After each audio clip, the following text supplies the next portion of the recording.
देखिए, एक तो हमारी हरियाणा प्रदेश में सबसे पहले भारतीय जनता पार्टी ने अपने उम्मीदवारों की घोषणा करके और चुनावी रणनीति के एंगल से एक बढ़त बनाने का काम किया है। विपक्षी पार्टियां जहां अभी तक तय नहीं कर पाई कि कौन उम्मीदवार कहां से उनका चुनाव लड़ेगा, लेकिन भारतीय जनता पार्टी ने चुनाव घोषित होते ही अपने 6 उम्मीदवार घोषित कर दिए थे।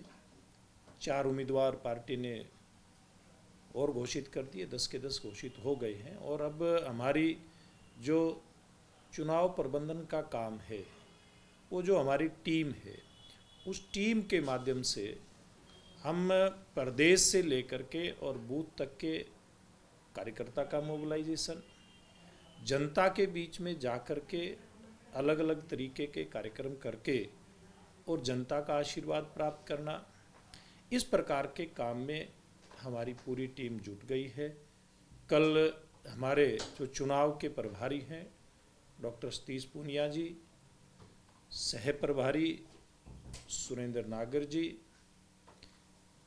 ये हमारी कल बैठक लेने वाले हैं। कल भी कुछ बैठकों का दौर चलेगा, परसों भी चलेगा। इसमें मुख्यमंत्री जी समेत पार्टी के अलग अलग ग्रुपों के जो बड़े नेता हैं, जिनको अलग अलग प्रकार की जिम्मेवारियां दी गई हैं, वो बैठ करके भविष्य की रणनीति के बारे में चर्चा करेंगे।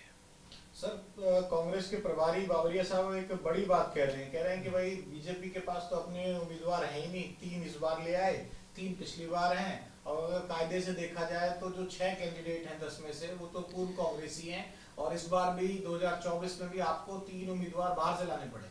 देखिए, कांग्रेस पार्टी के प्रभारी कुछ भी कहते रहे, वो अपनी बात कह करके इस प्रकार के विषय छेड़ करके खुश होते रहे, और भारतीय जनता पार्टी इसी प्रकार से नई रणनीति के तहत काम करते हुए अपना काम कर जाएगी।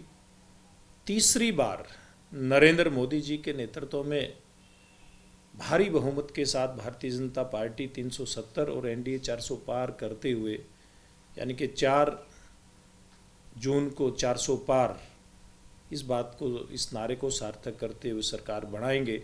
और भारतीय जनता पार्टी का जो एजेंडा है, जैसे पिछले बार 5 अगस्त 2019 को धारा 370 को समाप्त किया था, राम मंदिर के निर्माण का मार्ग प्रशस्त हुआ था मोदी जी के नेतृत्व में, और भारतीय जनता पार्टी के जो मूल एजेंडे हैं उनको लागू करने का काम किया था। और भारतीय जनता पार्टी अगली बार सरकार बना करके अपने जो एजेंडे हैं उनके ऊपर काम करेगी।